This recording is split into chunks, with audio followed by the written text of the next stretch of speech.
Thank you for tuning in to this episode of the Oswego Alumni Podcast. The views and opinions expressed in this episode are those of the guests and do not necessarily reflect the views of the Oswego Alumni Association, SUNY Oswego, or any of its officials. Email us with guest ideas or any other feedback at alumni@oswego.edu. Welcome to the Oswego Alumni Podcast. I'm your host, Dee Perkins. Today, we're talking with an alumnus who was named by Forbes as the second most powerful woman in sports. She's worked at some of the biggest brands in the sports world, building licensing and consumer products programs. She began her career at the NBA, where a little-known player named Michael Jordan set the world on fire, and then moved on to the home of The Rock, the WWE. And we're also going to throw in a little mention of a world-class event called the 2014 Super Bowl. We are so excited to talk to Donna Goldsmith, class of 1982. Welcome, Donna. Hi, Dee. Thanks for having me today. 80s girls. Let's hear from the 80s girls. 80s. Some of your viewers, many viewers weren't born in the 80s. But I'm a little old now, but I'm still hanging in there. 80s was a great time for music, great time to be in college. It was a really very different time. It's fun time. One of my favorite things in researching you was, even though you've made it to the height of the sports business world, you've always had time for Oswego. Tell me the origin story of how you started at Oswego. Thinking back to many years gone by, my cousin went to Oswego, and it was the time to look for college, figure out where I was going to go. And my parents were pushing Binghamton and Albany because they were the place to go for the Long Island kid that was going to go to a SUNY from my high school anyway. And having gone to Oswego to visit my cousin Stephanie, I loved it. I said, "This is where I'm going, Mom." And that's as simple as it is. And I ended up starting, when did I start? In fall of 78. I went up to Oswego for the second time because I had visited her and was prepared to kick butt. And here I was. And frankly, I cried my whole first semester. I was such a homebody and I really missed home. It took me a semester to find my place, to find my friends. And then I loved it from then on. What dorm did you start out at? I lived in Oneida with a girl that I knew from Long Island that I had met, that we didn't end up staying together. We were oil and water, but at least it was a little piece of home having her there when I was having such a rough time that first semester. What did you wind up majoring in? I was communications major and a Spanish minor. I thought I wanted to be the next Barbara Walters, but I really preferred more of the interpersonal, the classes that were not so much on the advertising and promotion side, but more about how to get things done. And for me, it felt more operational. And as we go on and talk about my career, that's ended up what I ended up doing. Surprise question. Did you take classes with Dr. Betts? He was not there when I was there. Oh, okay. I was there before you. So it was trying to think. Dr. Smith was one of the major teachers there. Nola Heidebaum was there, who I still speak to this day. Fritz was there, who I also speak to, but he was more on the media side, and his soon-to-be wife after that, Nola, was more on the interpersonal and the sort of the marketing and the business side, I would say, of communications. I always say that Fritz saved my life, because when everyone said you couldn't be a radio disc jockey, he said, "All right, here's how you can." And he's amazing. He's so amazing. I'm so blessed that I got to meet him. I feel the same. So you graduated from Oswego. Wait a minute, though. Before we get out of there, you love Oswego. There must be a reason. Was there a crowd you fell in with? Was there, a dorm group that you hung with? That there usually is some kind of group that you find that makes you love the college. It was a little of everything. I found my way. I was very much not a party girl. And what's so ironic is that two of the friends that I made by the second semester were these two crazy party pothead guys that I reacquainted with one last year, and it just wasn't the same. But they became such good friends. And I will tell you that my two best friends now are both from Oswego. And I think having those relationships and I just had to find my people, and I found my people. So most of my closest friends are still from that time when I was in Oswego. Of course, I made friends after that. It's many, many years gone by, but my two very best friends are both from my first year, or my first and second year of SUNY. And I will, I cherish that. I cherish their friendships, and I'll never forget it. You want to give them a shout out? Patty and Fran and Karen. Love you guys. I love this. I love I have a group chat of 14 people, all radio people that. Oh my God, I love that. I don't have 14, definitely, but that's amazing. It really made for these friendships that I don't know why. I'm not really sure why, but we all have that affinity and that love for SUNY. Yeah. So you graduated and you started out at Revlon as a secretary, which I love. I'm sorry. Go ahead. No, I was a secretary. I never thought, who wanted to be a secretary? But back then, there were no assistant jobs. It wasn't everybody knew how to type, because keyboarding is just life. Nobody knew how to type, and I was a speed demon, and it got me a job as a secretary. So I love that. I started as a secretary too. And my question is there something that happened to you or you learned from that experience that kind of sticks with you to this day? Yes. I had two managers, and I was green. I mean, here I am coming from school to the business world. I thought Revlon was going to be so glamorous, which, by the way, it was not. But the two managers that I had couldn't have been more different. One was kind and teaching and mentoring, and the other one was all business and get your shit done, basically. And it sort of taught me both ways of doing business, but the way you can get more out of, honey will do it. The bees come to honey. And it was a real teaching moment for me. I don't think I realized it at the time that it was such a teaching moment. I was more, okay, I've got to figure out what I'm doing here. I have this new job, and I've never really worked in this in a business environment. I had worked through my years of school and high school, but this was different. And so I think at the back of my mind, I always remembered, well, there were the two Lindas. They were both named Linda. And one just gave me direction and was thought-provoking. And the other one was get your stuff done. And I'm not saying it was necessarily a bad way, get your stuff done. She was just no crap. And no, the kindness wasn't quite there. But I learned from both of them. And again, I don't think I realized it at the time, but I took it with me.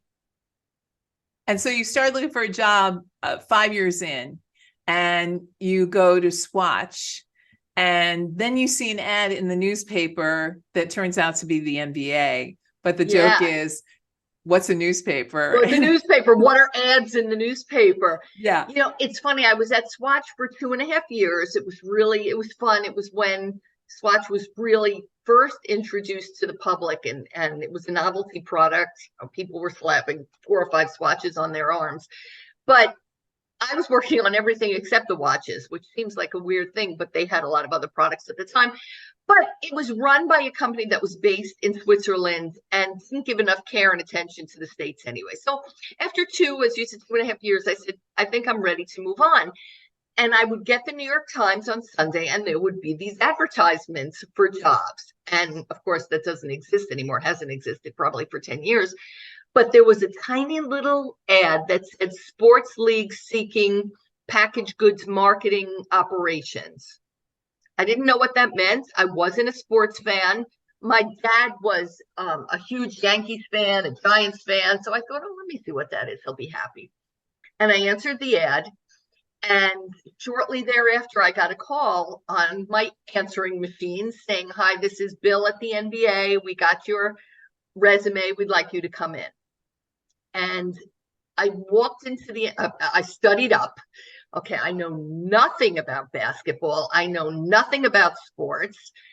But when I went in there, and I later found out that the reason they had me come in is they had this many resumes that were sent to them from this ad. But the majority of them were, I know sports, hire me. And mine was, here's my career at Swatch Watch and Revlon. And I was still young. I was 30 years old, but I thought I had this great background. And that's what brought me into the door at the NBA, that I wasn't the, I know sports, hire me person. So is it true they get you in there and they bring out this poster of NBA players and ask you to name them? Oh my gosh, T, there's a huge poster, huge, with a bazillion guys on it. And now my heart is pounding because the guy knows I'm not a big sports fan. And he points to one, no clue. Points to another. I think we got to the fourth one, which was either Michael Jordan or Larry Bird, something that everybody knew who it was. And I said, oh, well, that's, whichever one it was. And he said, calm down. I see my face was red because I knew I failed the test. And he said, we wouldn't be hiring you for your sports knowledge, obviously. We brought you in because of your background. And we want to continue talking to you. And that was the impetus for my next interview, which was with, I think, the president of NBA Properties at the time. So I took a big breath. I was very relieved because I really thought that was when they were showing me to the door. And they did not show me to the door. So they bring you in, and how do you start? What is the first thing that you're working on? What I did when I first got there, they said, so they hired me ultimately, obviously, and I was what was called manager of new business development. So I had no idea what the new business development was, but it was trading cards. And at the time, people were holding trading cards in their attic that they thought they were going to send their kids to college because they had Michael Jordan's rookie cards. And we made in my first couple of years at the NBA, $45 million in royalties for the NBA off these trading cards. I mean, the business was unbelievable. It didn't last forever, but this is what I walked into and I was working on. And it was incredible because this is what it was. I mean, the business was leaping and jumping and leaps and bounds. And I wondered and again, I was green in my second year when David Stern, the then commissioner who has since passed away, came in with a bonus check for me, which was maybe, $30,000 that I thought, oh, this is unbelievable. By the way, he should have been giving me $1 million for everything that we had done for them. But it was an incredible time to be with the NBA because it was, you said Michael Jordan, and it was Larry Bird, and it was Magic Johnson, and it was the dream team going to Barcelona. It was an incredible, incredible experience. And I learned a lot about the business of sports and this was an entertainment that was riveting to everybody watching on the NBA at NBC at the time. It was just an amazing, amazing 10-year experience for me. Just incredible. So the kids who are watching who think, okay, I really want to work in the NBA. There are fans out there who know a lot more players than you or I. Give people an idea. How much face time do you wind up having with athletes, and what are you doing the rest of the time? Very little face time with athletes at the NBA. It was different at wrestling, which I can tell you about in a minute. But at the NBA, if you were a senior executive, maybe later on, you would have some FaceTime. And look, I met Michael Jordan, I met Magic Johnson, but it wasn't like they would know my name if they saw me in the street the next day. I was on the merchandising side. And on the merchandising side, we worked with, of course, a huge photo library of that represented all the players and the history and books. And at the time, there was I don't even think the internet was around then. So it was more about researching and what are we going to put on the back of a trading card or on a Mattel toy that we were creating? What kind of copy are we going to put on the back? But it was all research that we would do. We wouldn't sit with the players and say, okay, well, we're creating your item. What do you want on there? So it was more about it was business. And it was not about ogling and ogling at these players that you see playing on the hardcore every day or every, several times a week. It wasn't about that. It was about the business side. And if you did have the opportunity to meet with a player, or for example, here's one I'll give you. When Shaquille O'Neal was a rookie, his father was taking him into the NBA, and they asked us to give him a tour of the NBA offices. That was fairly atypical. But he came into my office with his dad and wanted to know about what I did. So I took him through it. And I didn't know Shaq would be what Shaq is, other than I was like looking up to this gigantic guy, and I'm a tall woman. But that was the exception to the rule. It was more player relations will deal with the players, and we will deal with the business on a day-to-day basis. Very, very different. You do have a cool story about the WNBA and their basketball. Oh my gosh, you really did your research. So when the WNBA, which is now, I think it's 25, 30 years, was being developed, David Stern gave my team and me the assignment of come up with a ball that will be a little bit different than the NBA ball, because we want it to be associated with the WNBA. And obviously, the most important thing, besides the use of the actual ball, is how it looks on television. Because, for example, hockey has a hard time because the hockey puck is so small and so fast, it's hard to see. And they've tried all different things to bring your attention to the puck, but it's hard. So David, one of the assignments was figure out how to make it work.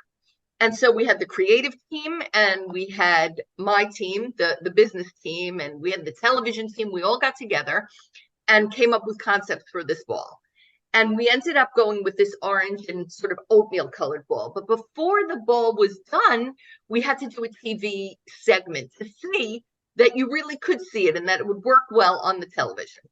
So we called Madison Square Garden, because we all lived in Manhattan, and we were able to secure the Garden, the basketball court, for a short time before the Knicks games that afternoon. It was on a Saturday or a Sunday morning. And we had to get in there early, and we brought the cameras. The NBA had all their own cameramen. We even brought some NBC cameramen because the NBA was on NBC at the time. And we set up, and I brought my staff from the NBA. I said, who can come? We've got to do some passing, some dribbling. We got to get this on the camera. So great. We brought people in on, I think it was a Sunday morning. It was really early. We were all half asleep, and we started this game. And 2 seconds into the game, we realized that the paint from the ball is coming off on the floor of the Garden. And there was a Knicks game that afternoon. So the operations director of the Knicks comes running out. You cannot dribble that ball. Even though the ball had been dry, it wasn't a real production. It was a painted ball. And it was dried, but it wasn't totally dry, I guess. And our window was very limited. And so as we were bouncing the ball, paint on the floor of the Garden, which is not acceptable. So we had to create a passing game that had no dribbling in it. And you can imagine when we took the video back to David Stern, which was later that week, and Val Ackerman, who was the commissioner of the WNBA at the time, they said, okay, it looks great. Where is the dribbling? And we had to explain, no, well, we kind of screwed up a little. And David had he would get angry on an occasional basis, but he did not get angry at that. He actually laughed because he was really pleased with what the outcome was. And we did, and I think they're still using the orange and oatmeal ball, although I'm not really sure. But they used it for 20 plus years. Spalding created it and developed it and sold it, and it was the ball that was associated with the WNBA. So somewhere there's a video of you playing basketball right before. I wish there was, because I don't know where it is. I'd love to see it. I'd love to see that operations manager come running in and screaming at us, but it would have been a really fun thing to still have, and I don't know where it is. Of course, the most fun question is, can you play basketball? No. I am semi-retired now, and I play pickleball, which is so much fun. But basketball, I am not an athlete, and I'm a little bit of a spaz, frankly. Oh, that is a really funny video that's out there. Yeah.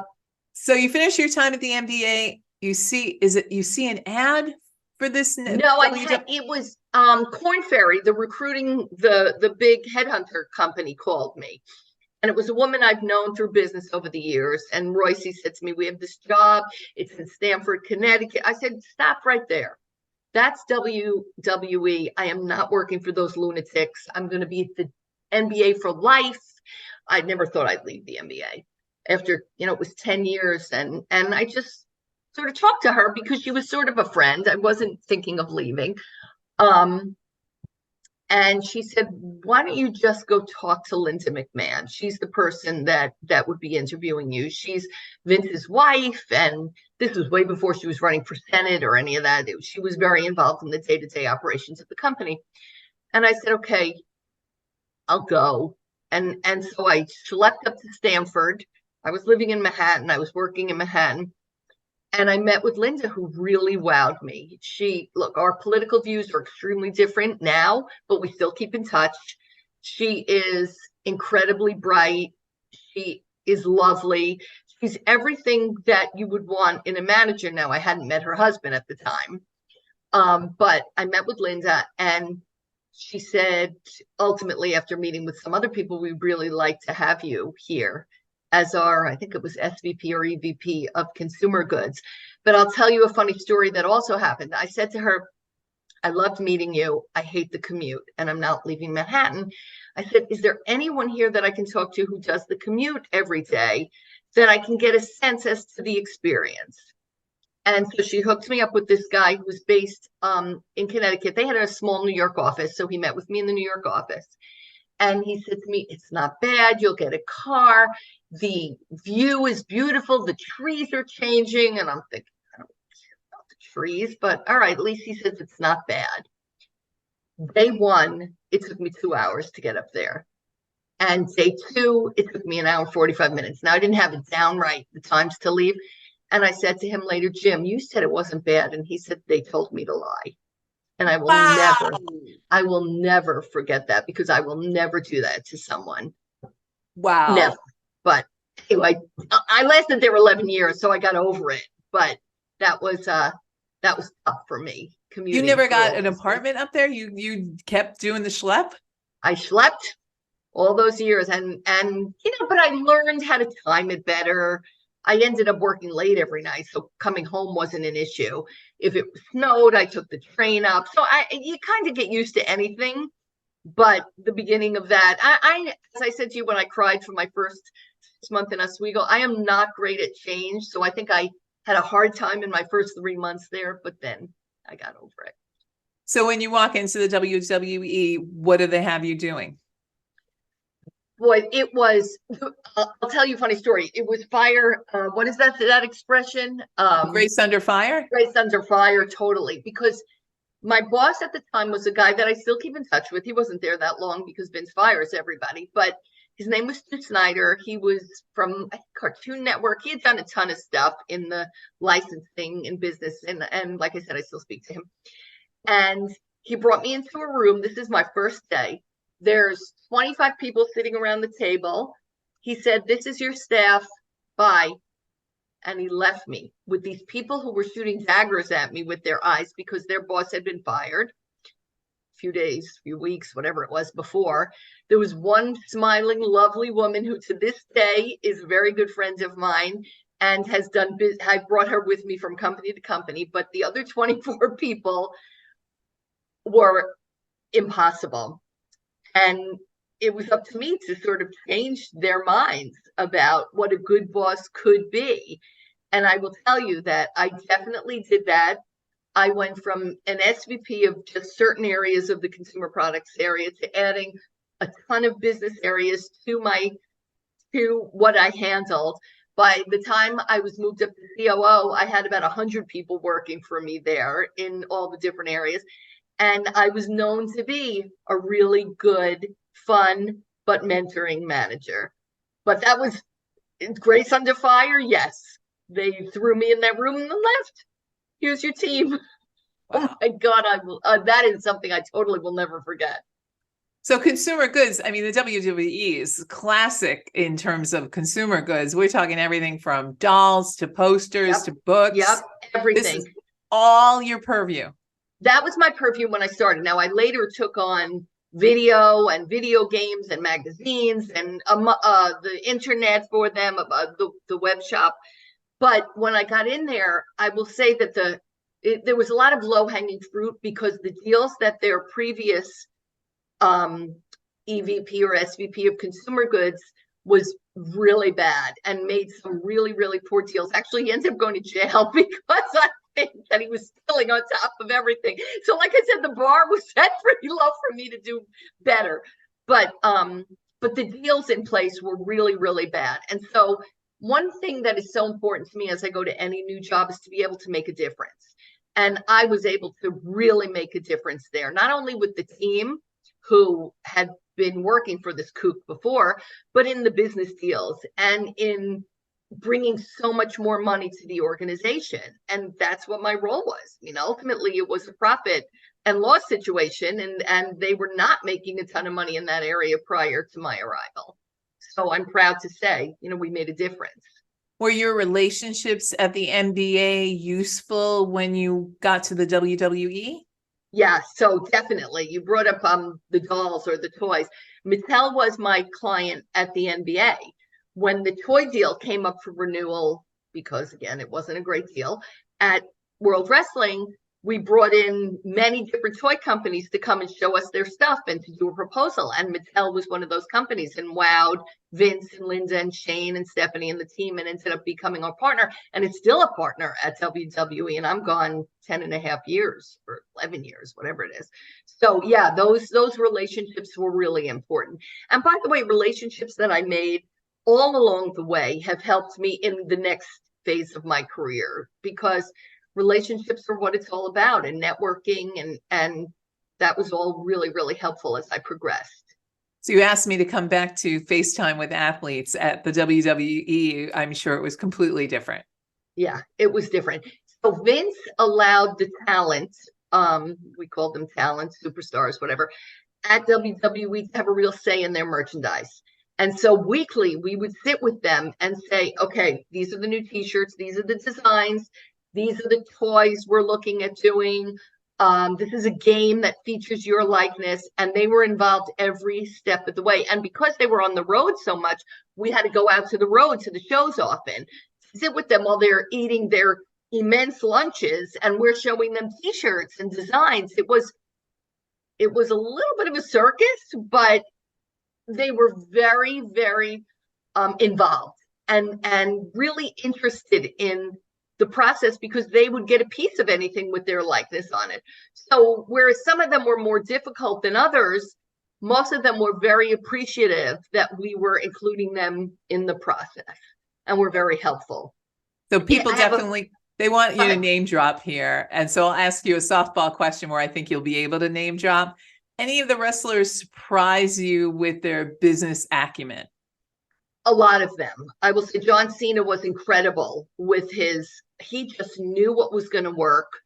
The Rock was just, that's a given. I mean, look at where he is now. I didn't have that much to do with The Rock because he was already a rising star by the time I got there and was almost out, and has come back periodically. But he had his finger on the pulse. Some of them weren't as business savvy, but they were creative. So if we showed them a design, they'd say, you know what, I'd like the design to look like this and not this. And if they would wear it on TV, it was promotion. And that's what the t-shirts and the whatever paraphernalia we designed, if they used it during the programming, we had 9 hours of programming a week on television, that would sell the product. And I have a funny story that there was one character, Chris Jericho. His dad actually was a player on the Rangers years ago, but he was a wrestler. And Chris was what they called a heel, or a bad guy.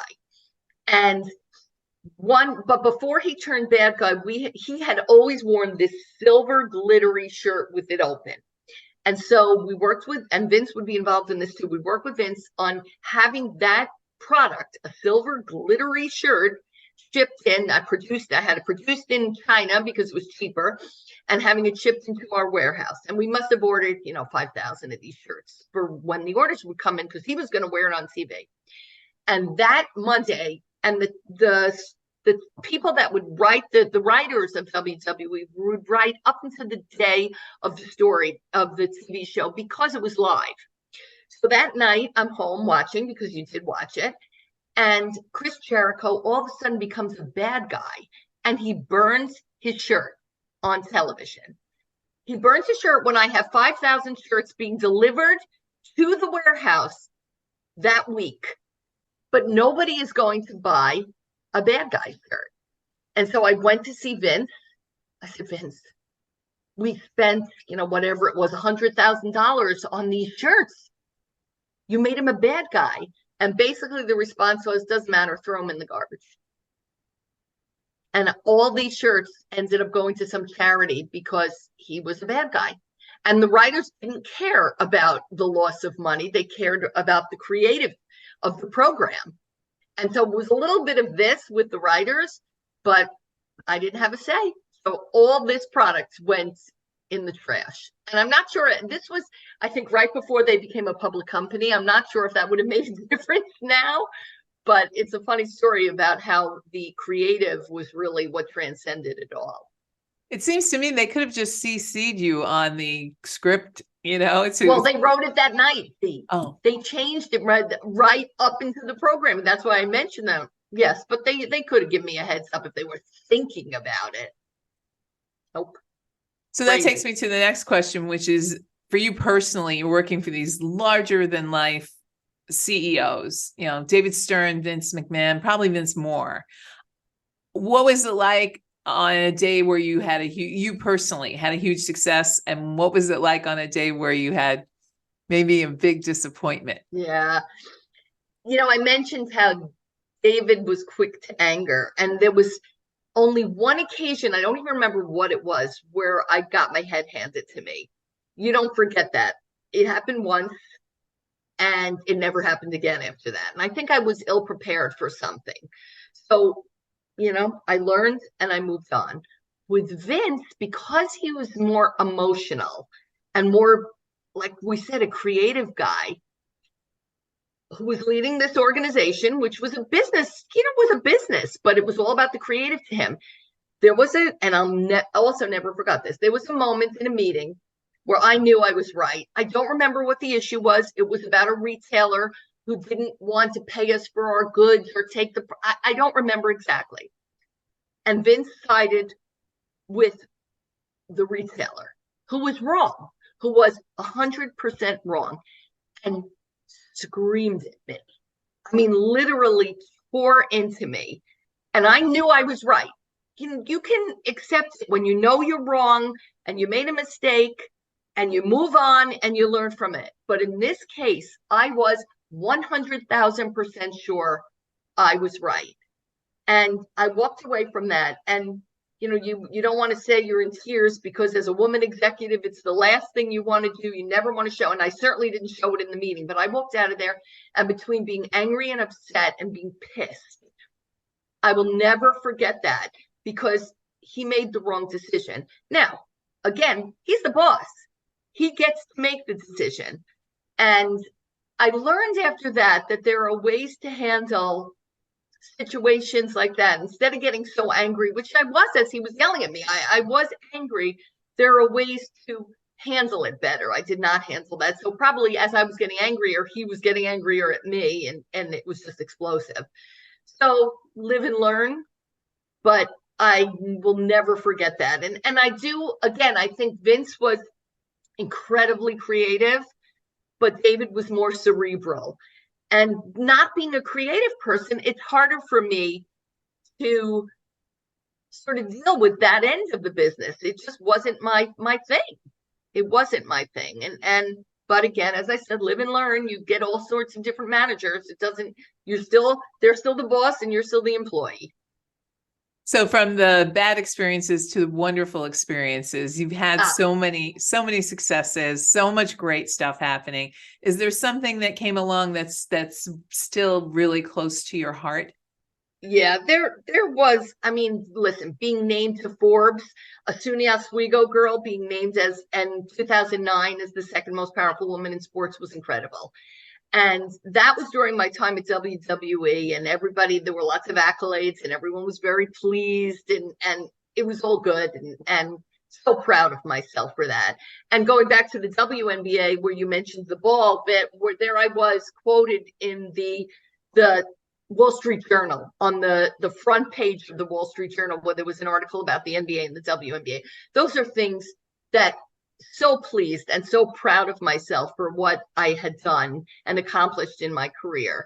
And I think that would be me looking when I was coming out of Oswego. I knew I was ready to work and I was driven, but I had no idea that is the kind of experiences I would have, that I was so extremely proud of. And my dad kept a little file on me. I'll never forget when he passed away. I talked about how he had my file on all my accolades, and my two sisters had no file.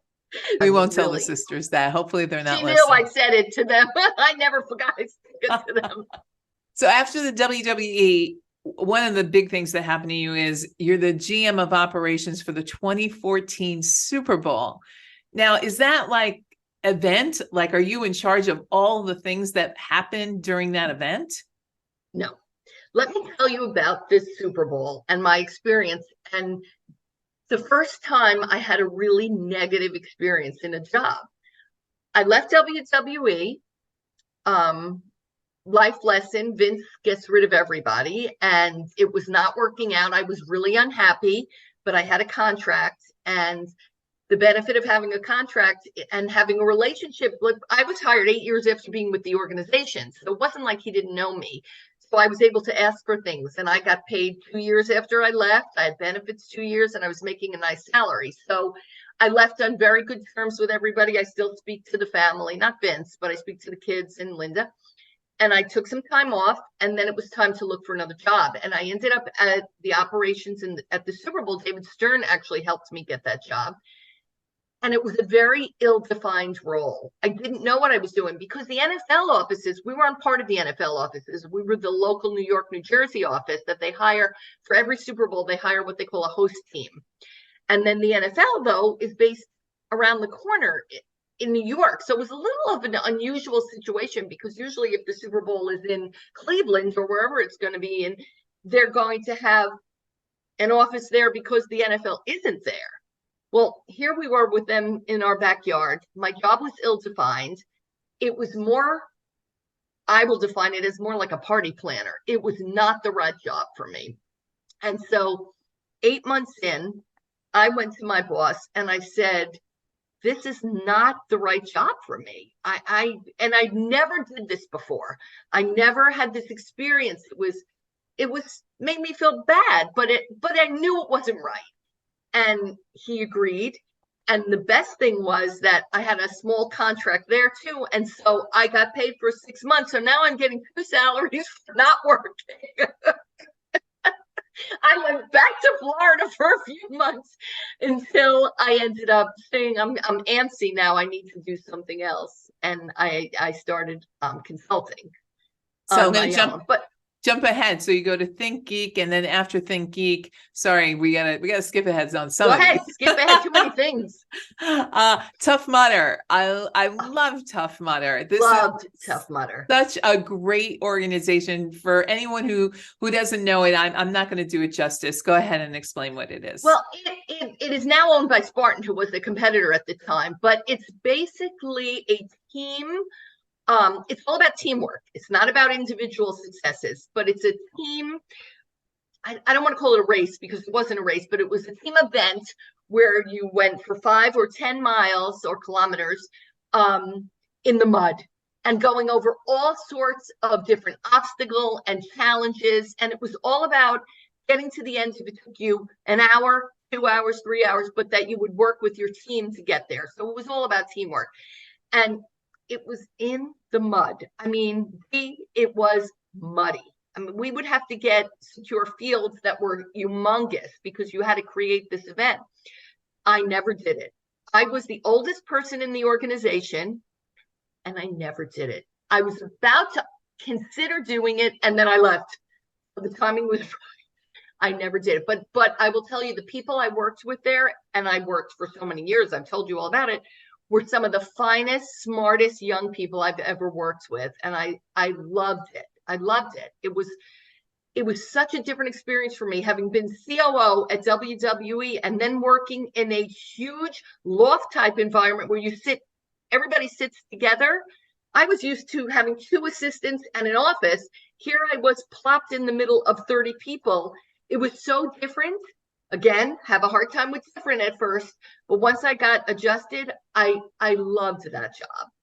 What was your role there? My role started out as being a consultant on the merchandising side. And then when they asked me to stay, I took over international for them, because we'd licensed the event out. I did merchandising, I did their web shop for them, and I did partnership marketing. So I ended up taking over quite a bit of many, many different roles for them before I left in 2017, 2018, and then went on to do other consulting roles. So Tough Mudder is also, it's about teamwork. It's about leadership. Yep. You've been in that position in many of your roles in your career. Who is someone that inspires you, someone you look to say, you know, that's the person I would like to be like? I think that my very first boss at Revlon is someone I has since passed away. I mean, it was so long ago. It's someone I think about often. Here I was, green, working for these two Lindas. I told you about the two Lindas earlier on. And he would come directly to me. I was a little kid, basically. I was 22, 23 years old. And he didn't stand on pride. The man was an EVP at Revlon. But he said, here's what you're going to take away from this experience. You may be here a year, you may be here 3 years, you may be here 5 years or longer, but you are going to learn up. And I wasn't just a little kid, the secretary in the corner. It was about leadership and about kindness and about involvement and learning. And when I told you, that's the key, that's the thread throughout my life, was all about learning how to be a better leader. The business would get done, but mentoring and growing these people that work for me was number one, the most important challenge and the most important thing for me in all of these jobs. And he taught me that from 22 years old. And then I learned what not to do from so many of the bosses that I had, which I would balance it with what I learned there to what was actually happening in these other jobs, and think, God, I want to be like he was. I want to take away the positive. I don't want to be like some of these leaders are. And there were many bad leaders I worked for. There were many. It happens. So that's you looking up, seeing who you want to be like. Now let's look down is the wrong word, but are there people that you mentored that are kind of in your heart and you're so glad you had a chance to touch their lives? Oh, so many. And they still call me, and they call me for advice. And like I said, I'm pretty retired at this point. I'll take a project or two, but I'm spending half my life in Florida, half up north. I really am lucky to have been, blessed with good jobs along the way so that I can retire and I can have 2 homes now. And someone called me the other day and was asking me for a friend of a friend is starting a company and wants to hire up. And so was asking me my advice. I had 3 or 4 people that over my course of probably the last 20 years, not as far back as Revlon, that I'm happy to recommend and that I know will do a great job. And I did a post on LinkedIn a year ago about coming down. Now I'm done. I'm going to look to retire. And I've been a working person my whole life. I've been in senior positions, and this is hard for me. What do I do now? And I'm not married. I don't have children. Like, is my life still meaningful because I'm not a senior executive anymore? And after putting that post out there, I think I had 200 responses along with thousands and thousands of impressions where people were saying, you deserve it now. Give yourself that you're okay. You don't have to be a leader in a company to make a difference in this world. And that, again, change is hard for me. But having now sort of been on the downside, and again, we hate to use the word down, like you said, looking down, sort of on the resting side, I'm learning to appreciate that and still dip my toe in a little bit on an occasional basis. You're not asking me for advice, but we talked about this right before we went on, where, be a professional volunteer. Yeah. You have to find, but that's a tricky thing. You have to find something that you're willing to commit the time that you're now kind of focused on. This is my time, Right. So it has to be something that really reaches into your heart and you say, okay, I'm doing this for this reason. I think you're absolutely right. I did some boys and girls stuff in Florida. I was a mentor to a kid in the Boys and Girls Clubs. I'm looking at doing that again. And then I also have my SAG card because I have loved to be on extras on the soap opera, which I've done 3 times now. There's less soap operas now than when I was working and I did it. But I was on General Hospital, All My Children and Guiding Light as Person with Coffee Cup. And so maybe that's something I'll do if I find, I'd have to go out to the West Coast to do it, but might be something in my future. Oh my God, that is so shocking. For the person who loves being behind the scenes, you decided I want to be person holding coffee cup. Coffee cup, person with coffee cup. What was the reason that you were holding that coffee cup? What was your backstory Well, I'll leave you with one. My sister never lets me forget this. At one of the shows, I was at a restaurant with my fake husband, and they told us to just, you're having dinner at this restaurant. And I didn't watch the show, and I'm a big soap opera fan, which is why I worked at wrestling, because it's all a soap opera. And they told us that a woman's going to come in and pour champagne on this guy's head, and you guys are going to be, oh my gosh. And we only wanted to do it once. Budgets were low on the soaps at this time. It was towards the end of my working. It was when I was at wrestling, I guess. Anyway, so they get us in place, 3, 2, 1, and the woman comes and dumps the champagne, and the action happens, and that's it. The show was on when I was in Vegas on a business trip, and I called my sister from the airport, and I said, I'm waiting for my luggage. I won $500 at the slot machine. And she said, well, take that money and buy yourself some acting lessons. I said, why? How did it go? She said, you did the, oh my God, before the champagne was even poured on the guy's head. How disappointing. My acting skills are not so great. Luckily, nobody pays attention to the person in the back, but I guess I wasn't very good.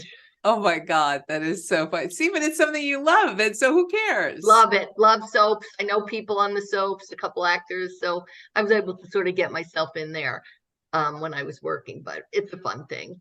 All right, so two last questions. One of the things you still make time for is the Oswego Alumni Board, and I know you served on the board. Why is it still important to you all these years later? I had to stop at one point because my dad had been dying at the time, and it was, it was a lot going on, but I did it for 3 or 4 years.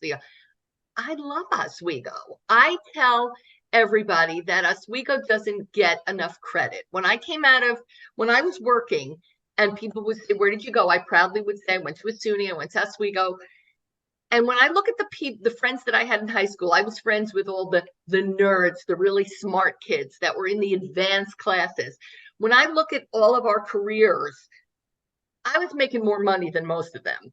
And they went to Brown, and they went to Binghamton, and they went to Harvard, and they were the intellects. And except for the lawyers and maybe the finance guys, I came out just as or more successful than all of them.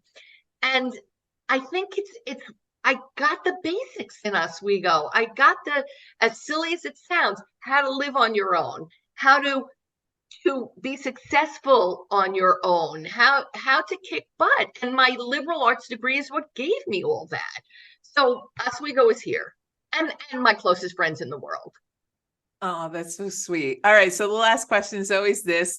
In your Oscar speech, after you get nominated, when I get it from my soap opera, yes, lady with cup wins best actress. If you were being handed the Oscar, who during your time in Oswego would you thank? Name names, and I'm talking teachers. It could be students. It could be anybody.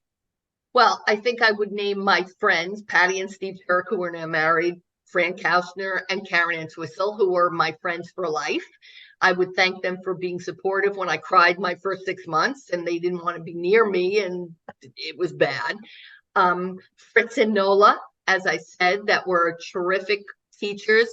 I can't remember the Spanish teacher's name, but he was amazing. He and his wife both worked there, and my friend Karen and I still quote when he would say, okay, now we speak in English, because his second language was English, and he really taught me how to speak.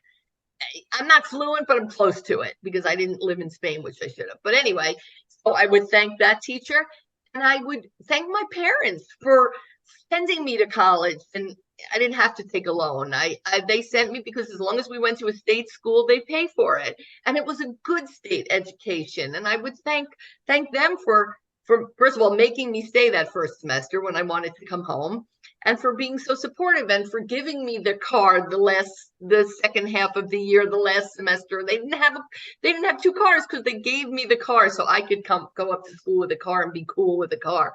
I mean, things you think about now when I wasn't as nice as I could have been back then to them. So I would definitely thank my folks and the teachers and my friends. Oh, this has been great. Donna, you are such a terrific interview. You really are. And this has been so much fun. The chance to say thank you, Fritz, I'll take that every single time, right? Definitely. Love him. Love Betsy, was the former alumni coordinator. I mean, and Laura, who does it now. They're just wonderful people. And again, because Oswego is here, it's important to keep those connections. And I'm happy to have met you as well. So anybody wants to reach out to Donna, she is on LinkedIn, so you can find her bio there. I notice you don't have a website. No, I think if it was 10 years ago, I would have had a website. But since I said I'm on the semi-retirement track now, I don't need a website. People know how to find me if they want me. Awesome. Well, thank you again for all your time. And thank you. And if you want to reach out to us with guest ideas, you can find us on Facebook or LinkedIn, or email us at alumni@oswego.edu. We are always looking for ideas from our over 92,000 alumni. I'm Dee Perkins, and we'll see you next time on the Oswego Alumni Podcast.